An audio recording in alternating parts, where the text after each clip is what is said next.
Thank you, Mr. Speaker. We keep hearing about how great the trillion-dollar stimulus bill was and how well it has worked. It's been 1 year or so, so lest we forget, let's see where some of that stimulus money got spent.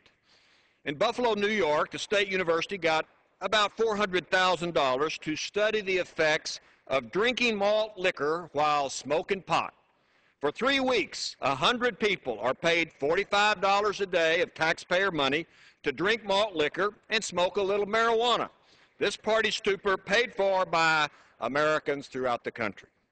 Taxpayers are footing a bill for other parties, like the one in Boca Raton, Florida.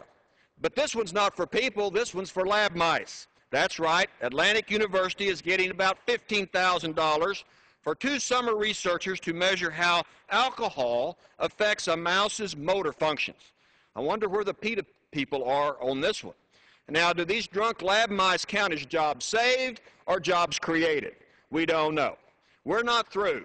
In Nebraska, we're funding another wasteful bridge project. First, we had the Cornhusker kickback, and now Americans are paying and sending $7 million to Telford, Nebraska to build a bridge.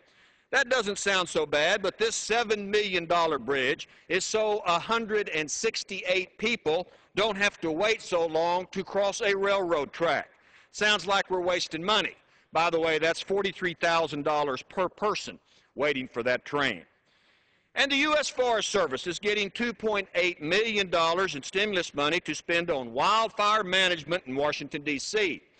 But the problem is Washington, D.C. doesn't have a national forest. But that doesn't make any difference to the bureaucrats. In Washington, you don't need a forest to get wildfire management funds. You just need out-of-control spending. And the Florida Department of Transportation, and this is my favorite one of all, is spending $3.4 million in stimulus funds to build a turtle tunnel in Tallahassee. A turtle tunnel in Tallahassee, Florida. $3.4 million, that's about 4 times as much money as the average working American will earn in their entire life. But the stimulus slush fund is doling out $3.4 million for the turtle tunnel for turtles to cross the highway.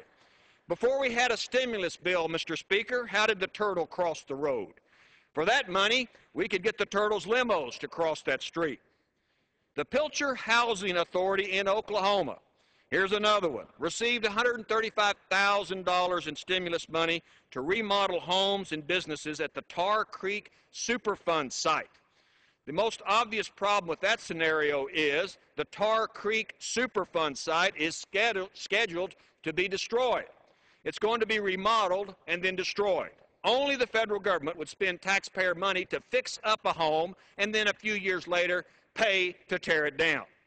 Mr. Speaker, this whole philosophy of the stimulus project and fiasco is a flawed premise. It's the idea that we can take taxpayer money and give it to the government, and then the government can decide how special folks, special projects will get that money and spend that money for government make-work programs. See, these aren't real jobs. These are jobs that the taxpayers have to pay for, jobs that aren't permanent, that will eventually go away.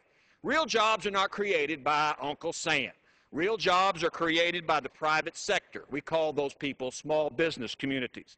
And they can make real jobs where other taxpayers don't have to pay for those jobs.